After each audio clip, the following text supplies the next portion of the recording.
and welcome. You're watching Market at Start on Moneycontrol. I'm Sakshi Batra and this is where we get you prepared for the trading setup of the day. I also have with me Kshitij Anand. He's the markets editor at Moneycontrol. Good morning, Kshitij, and thanks very much for joining in. Well, yesterday was definitely a weak start to this week as far as the markets went, because there was actually a 800-point cut on the Sensex that we witnessed, and also the Nifty 50 slipped below 11,850, and this was largely because of the coronavirus scare. So Kshitij, this scare has been actually spread all across the global equities, not just on an Indian markets, because the Asian markets also faced the wrath like we've seen in the Indian markets in yesterday's trading session. But what are the cues for today? Can we expect some bit of recovery coming in?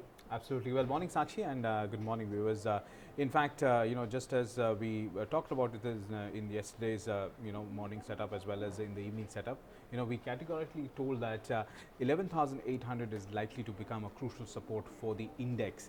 And yes, if you look at the global cues at this point in time, especially the SGX Nifty, it is signaling some sort of a bounce back from current levels. So yes, we could see a technical bounce back, but as Sakshi rightly pointed out, that coronavirus is the biggest thing on the markets, and it has evolved from a concern to a scare.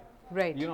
Initially, it was just a concern with respect to equity markets across the globe, but now it has evolved to a scare, because now it is reaching out not just to China. It is not limited not just to China, but it has actually is spreading out across to South Korea, Italy, and it's claiming lives, and that is something which is actually impacting the sentiment for equity markets and for the economy as well, because China, being one of the biggest economies in Asia, caters to a lot of imports and exports with other countries, including India.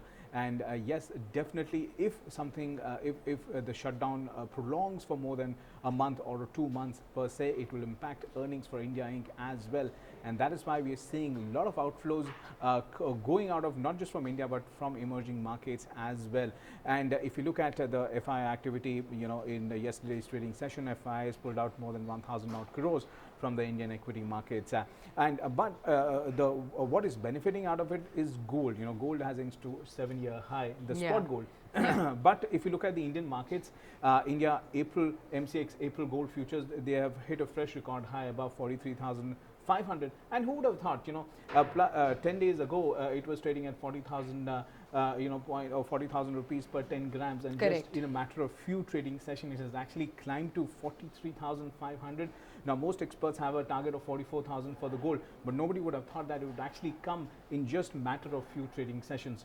So that is something that is the kind of impact it is creating. If you look at the crude oil prices, it has now come back to $56 a barrel.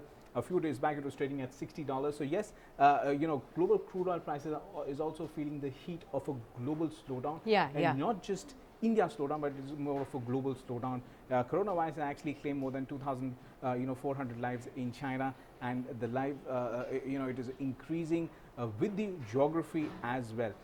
So there are reports coming in from South Korea, there are reports coming in from Italy. So at this point in time, what traders have to do is to see the crucial support levels. Like we said earlier, that 11,800 is a crucial support for the index. We could see a technical bounce back, and we could probably see that in today's trading session as well. But will the momentum continue? That is something which we have to find out, and we have to also see that it is an expiry week. So at this point in time, the upside will remain capped at probably 11,900 and 12,000 levels. We've already wiped out gains made in the year 2020. US markets also wiped out gains made in the year 2020. So at this point in time, it is to be safe. Do not include or do not try and take hedge positions do not try and take leverage positions at this point in time, but focus more on hedging your exposure. So all in all, I think we could see a bounce back, but then it's only limited, because we'll probably see some bit of selling pressure coming in at 11,900 or 12,000 odd levels. And I believe that, till the time we actually get some big positive news on the containment of the coronavirus, till that time we will not be able to sure as to how the markets move towards upwards trajectory in one positive direction as well. But for today, let's also focus on the technical levels that are very important for all the traders and investors to really watch out for. So Kshitij, 11,800, like you pointed out, will be the crucial bit of support level. You are expecting some bit of bounce back. So what are the crucial levels that everybody should keep in mind? Right. So in terms terms of moving averages, we actually broke below 5 days, 100 days exponential moving average and 100 days moving average in yesterday's trading session. In fact, we moved below 11,948, which is one of the key supports for the Nifty index. Now, yes, the crucial bit of support will come at 11,800 in case we see a knee-jerk reaction, or probably if the sell-off continues after a bounce back, then yes, 11,800 will be an important support to watch out for. Now, why we say that is because maximum put open interest is placed at 11,800 levels, in fact 12,000 and 11,800 levels. So yes, there's a lot of buying support at this point in time, but at the same time there's a lot of fear which is there in in investors' mind as well. The good part is that there's a lot of shots into the system at this point in time. So even a small news or even a ray of hope that the coronavirus is contained could actually lead to a 100-point rally on the Nifty 50, because then it will lead to it will be backed by short covering. So yes, 11,800 will be an important support to watch out for. In case we breach this support, then 11,750, 11,700 levels approximately will be an important support on the downside. On the high side, the gains will still remain capped if there's no additional news flow at this point in time. So yes, gains will be capped at 11,900 and 12,000 levels at this point in time. Absolutely. So those are the crucial levels that we need to watch out for, and they will be defining the trading range also for the session today.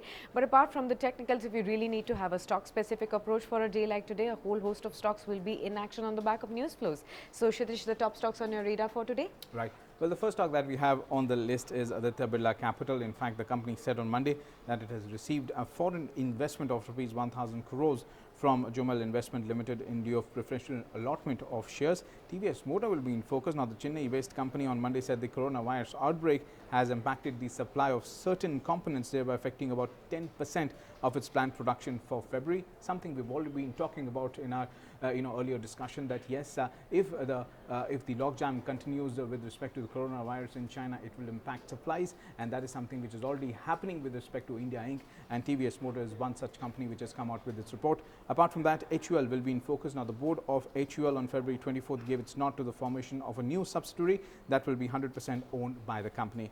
And Sakshi, I believe that you're also tracking some stocks based on what brokerages are recommending. Absolutely, Kshitish. Two stocks also on my list. Let's start off with Bharti Infratel first. Now, this is on CLSA's radar.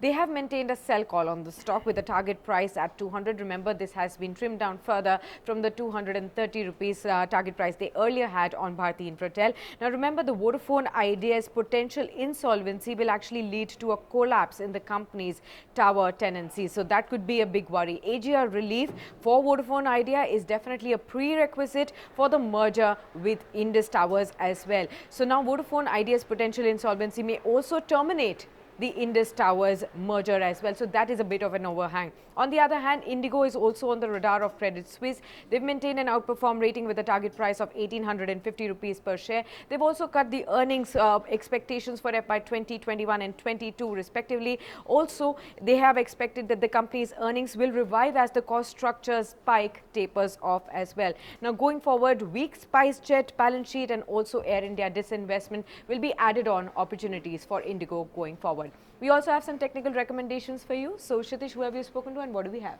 Right. Well, to make your day more profitable, we spoke to HDFC Securities and they've given us 3 recommendations for today. The first stock that they have on the list is Westlife Development. Well, that's a buy call for a target of 540 and a stop loss of 450. Hikal Limited, that's a buy call for a target of 145 and a stop loss of 124.